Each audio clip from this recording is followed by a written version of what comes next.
Subscribe to channel and press the bell icon for the latest updates. Kulbhushan ने क्या किया, पाकिस्तान के अंदर एंटी स्टेट एक्टिविटीज की, टेररिज्म की फैलाया, तो दुनिया को कैसे पता चलेगा? क्या दुनिया को ख्वाब आ जाएगी कलभूषण ने सारा कुछ किया?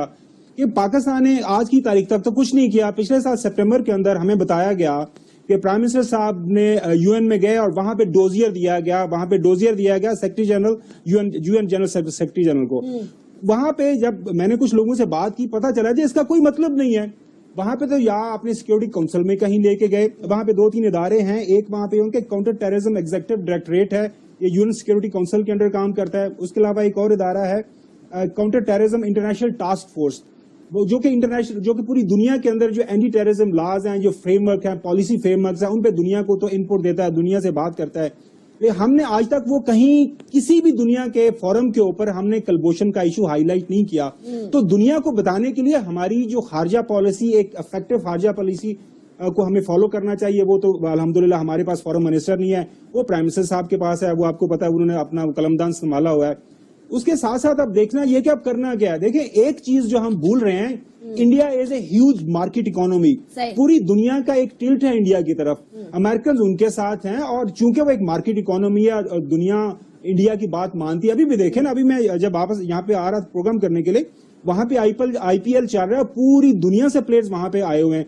हमने हमारे मुल्क में एक इंटरनेशनल मैच करवाना था, पाकिस्तान लीग का मैच करवाना था, हमने पूरे लाहौर के अंदर कर्फ्यू नाफिज कर दिया था। हालात हमारे और उनके बड़े डिफरेंट हैं। अब देखना यह है कि आने वाले दिनों के अंदर हुकूमत पाकिस्तान या प्राइम मिनिस्टर पाकिस्तान ये कलभूषण के इशू के ऊपर कितना इंडियन प्रेशर लेते हैं। शहजाद साहब ने जिस तरह बात की ना कि इंडिया घुटने टेकेगा, इंडिया मेरे नजदीक, मेरे ख्याल के मुताबिक घुटने नहीं टेकेगा, वो और ज्यादा अग्रेसिव होगा। और चूंकि हमारी जो पोजीशन है वो देखिए, इकोनॉमिकली, पॉलिटिकली, रीजन के अंदर हमारे साथ बताएं ना कौन सा मुल्क हमारे साथ खड़ा है? ईरान, अफगानिस्तान, इंडिया तो ऑलरेडी हमारा एक एनिमी नंबर 1 है। तो हम किसके बेस पे करेंगे?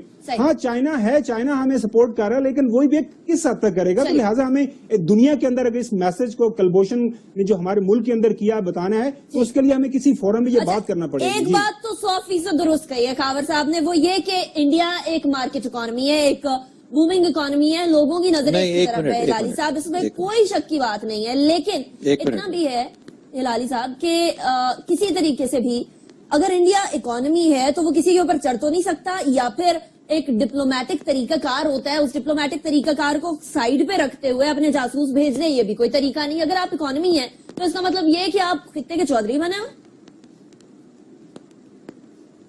मैं समझ नहीं आ रहा है आपका क्या सवाल है, कि आप समझते हैं कि उनकी इकोनॉमी इतनी प्रीडोमिनेंट है कि हम लोगों पे वो सवार हो गए हैं और हमें डिक्टेट करते हैं हमारी इकोनॉमिक पॉलिसीज? मैं समझता हूँ वो तो नहीं है, मगर हाँ, उनकी इकोनॉमी काफी बड़ी है। इंडिया 10 गुना ज्यादा है हमारे साइज के मुताबिक। साथ साथ ये कहना कि कोई नहीं जानता इंडिया सेक्युलर स्टेट है, बिल्कुल सही है। कोई हम लोग नहीं मानते, अगर इंडिया वाकई जेन्युइनली सेक्युलर होता तो पाकिस्तान नहीं बनता। हमें पता है कि हिंदू जो है वो मुसलमानों का दुश्मन है, मगर पूरी दुनिया जो है वो they take India as a secular state, और उनके कॉन्स्टिट्यूशन में भी लिखा है, नाम नेहाद बेशक मगर है।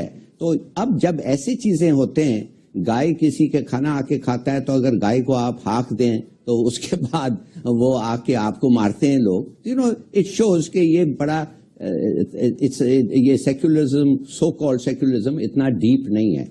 मैं एक्चुअली बात करना चाहता हूं जो शहजाद चौधरी साहब ने कहा कि गुलभूषण के साथ हमारा क्या राब्ता होना चाहिए। देखिए, गुलभूषण ने 3-4 चीजें किए हैं which has cost lives, Pakistani lives. मिसाल के तौर पे वो ग्रेनेड अटैक किया था ग्वादर और तुर्बत में, उसने फिर जिवानी में जाके सिविलियन शिप्स और रेडार थिंग्स को करा था, फिर उसने बैंक रोल किया टेररिज्म, और खास तौर वो अटैक क्वेटा में हजारा के ऊपर जो हुआ है। अब कहने की बात यह है कि ये इतने इंसिडेंसेस तो मेरे ख्याल में इज सफिशिएंट कि उसको 2 दफे आप फांसी दें। अब क्या हम कहेंगे कि हालांकि इसने आके लोगों को मारा, हालांकि इसने आके हर किस्म की लॉ को ब्रेक किया, और हमारा जो डेथ पेनल्टी है जो हमने इसको दिया, क्या हम उसको भी सौदागिरी करें उसके ऊपर? कि क्या इंसाफ पे सौदागिरी हो सकता है? मेरे ख्याल में इंसाफ पे सौदागिरी नहीं हो सकता है। मैं कहता हूं जो भी इंडिया का रिएक्शन है, जो भी हो, हाँ, एक तरीका है सिर्फ, और वो है कि जितने लोग मारे गए उनके खानदानों को बुलाए और उनको माफी मांगे, उनको कॉम्पेंसेशन दे, और अगर अकॉर्डिंग टू इस्लामिक लॉ वो एक्सेप्टेबल है उनको तो जरूर, मगर if not he must hang. इसकी बारे में निगोशिएशंस मेरे ख्याल में होना नहीं चाहिए. This should not be a subject for negotiation. Subscribe to channel and press the bell icon for the latest updates.